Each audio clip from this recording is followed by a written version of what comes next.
Ito na mga kaibigan, ang taas ng brooder natin, no? Para sa mga sisiw.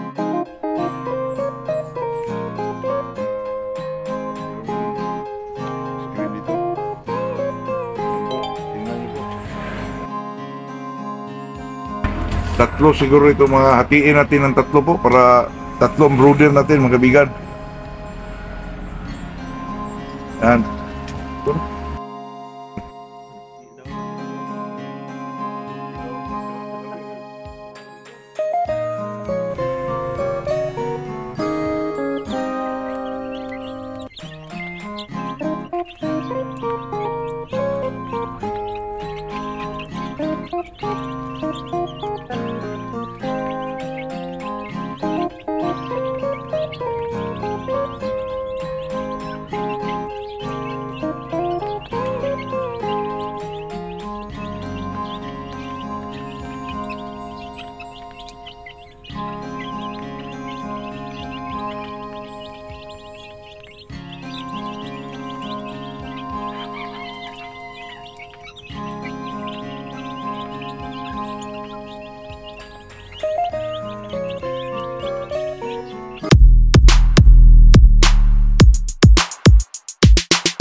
Good day sa ating lahat mga kaibigan. Dito na naman tayo sa ating usapang magmamanok. Ganyan lang naman talaga mga kaibigan. Tayo ay gusto lang natin mag-enjoy sa araw na to, pero ang dami kong gagawin mga kaibigan. Mahirapan pa akong maghanap ng yung panday, karpintero mga kaibigan. Itong topic natin ngayon mga kaibigan ay hindi ko na sana ito mag-itin kasi maraming pieces na po. Ito pa rin mga multivitamins ito mga kaibigan, kasi ang daming nagtanong kung ano daw ang pamamaraan ng 14 days conditioning. Kasi hindi tayo makahindi sa ating mga subscriber, bagong nanood sa atin. Kaya kung sabihin parating tingnan mo sa video, hindi na nila yun mga kaibigan. Kaya sabihin na lang natin dito ulit para naman baka naman kasi mga kaibigan, malaking tulong ho yung dalawang pares po ng multivitamins, kasi palaging may nag-tick sa akin, nanalo ako busing, nanalo ako dito, gano'n ang ginagawa ko.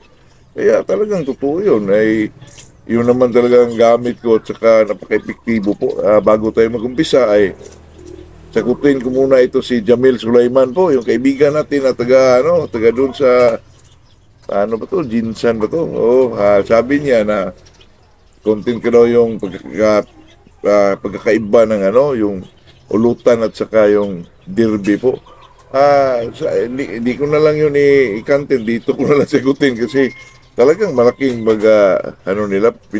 pagkakaiba nila po, kasi alam mo naman itong ulutan, wala naman yung timbangan, diretso lang, ikaw lang maghanap ng iyong kung sino ba yung kasahan mo. At saka itong derby talagang may timbangan, may desired weight talaga na pagtimbang doon ay pag-pass mo na doon, kailangan i-maintain mo yung timbang na yon para pagdating sa hindi ka mabadweight, ganun na maraming po. Kaya malaki ang pinagkakaiba sa dalawa mga kaibigan at saka itong derby, ibang ginagamit na na conditioning. Pwede naman itong feeding lang, pero kasi itong derby mga kaibigan, kailangan natin pagbukain yung katawan ng manok na magaan sila. Itong ulutan, pwede namang yung mga maintenance ng pagkain natin po. Bigyan na natin yung mga dalawang pares na multivitamins mga kaibigan. Ay talaga pumapalo na yung manok natin po. Pero pag itong derby mga kaibigan, video, nagbigay ka ng yung sa nila, yung sa kailangan may yung pagpusta mo ay talagang may minimum at saka may premium yun. May tinatawag nilang yung mga kaibigan, yung patmani. Malaking pagkakaiba po. Ulutan naman, pwede namang walang yun. Depende lang sa 1.5, 2.5, pero sa derby mga kaibigan, may talaga sila. May minimum na kung magkano ipusta mo. Kung dito sa amin, dito ulutan, kahit ipusta ka ng 1,000, pwede. Kaya yun ang malaking difference nila po. Kaya yun lang ang masabi ko dyan, Jamil. Sana enjoy ka sa buhay po. Itong pag-usapan natin na itong 14 days conditioning gamit ang dalawang pares ng multivitamins, kasi mga kaibigan, hindi ko na sana talaga banggitin ito. Parang, ano na po, sumo na ba mga kaibigan? Kasi, pero talagang napaka-epektibo po. Eh, hanggang ngayon, ito nga ang gamit ko eh. Pero, ako naman mga kaibigan, pag sinabing 21 days, 14 days conditioning, kung sa ulutan lang, hindi na ako ano ng ilang days, obserbahan ko na lang yung manok kong kaibigan. Kung gano'n ang ibinigay ko, pagdating ng Sunday, tingnan mo, sunod na Sunday, tingnan mo kung anong malayo pa, ipagpalagay na Thursday, Friday, tingnan mo ang sitwasyon ng manok. Sunod na week na naman, tingnan mo, pero hindi na ako na gano'n ng araw dyan mga kaibigan. Pero pag sinasabing 14 days, kasi nagbigay ako ng 21 days conditioning mga kaibigan dati about nung moving conditioning ko. Pareha, same din to mga kaibigan, itong inilbon sa kabituel. Mag-skip kayo 1 day, pero pag umpisa niyo sa 14 days, kailangan nakapurga na yung manok. Example, magbigay ka ng Monday, so Tuesday wala, Wednesday na ulit, inilbon, tapos B12, inilbon. Mag-skip ka lang ng 1 day, pero itong inilbon mga kaibigan, ang bigay natin sa umpisa ay B12, kung B12 man, sa gabi. Ang inilbon po, pag kinabagahan, wala kasi skip ka 1 day. Sunod na araw, ang inilbon, ibigay mo sa 8 o'clock in the morning po, pagkatapos nilang kumain. Tapos skip na naman 1 day, kinabukasan sa gabi, B12 na ulit. Hanggang last 3 days before the fight, yun na ang last ibigay mo, inilbon na rin. Kayo na bahala dyan sa back, sa kahing, kayo na po, mag-lighting ba kayo? Pero ang pagbigay ng multivitamins na to ay yun na po, gabi itong B12, sa araw yung inilbon, pero mag-skip ka 1 day. Sa last 3 days before the fight, inilbon ka. Ito namang B22 at saka Revicon, puro gabi yun. Pero mag-skip ka 1 day. Ganun pa rin ang proseso. Kaibigan, nagbigay ka sa Monday sa gabi, B22. Tapos, kinabukasan, wala. Sunod na araw sa gabi, ano na naman, Revicon. And then, sa last 3 days before the fight, Revicon ang ibigay mo. Kaya, yun talaga, kaibigan, kailangan.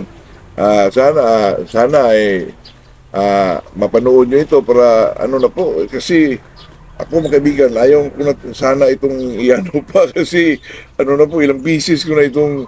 Kasi pag minsan kaibigan, mag-ano ako dito sa video ko na ito, gawin na. Pag sunod naman, pag tingin ko, may comment naman na, pwede ba, ano bang style na, pwede bang anuhan ng injection? Nako, pagkaibigan, sa akin talaga, pag multivitamins ang gamit ko, wala na pong injectable sa ilagay ko doon. Kasi mag-inject lang ako, mga kaibigan, pag gamit ko with feeding ko. Pero pag inong mga multivitamins yan, wala na po, puro sila-sila lang. Pero yun lang ang bigaya natin po, na skip 1 day, tapos, ano na naman, skip na another, ano naman, tapos bigay ka ulit.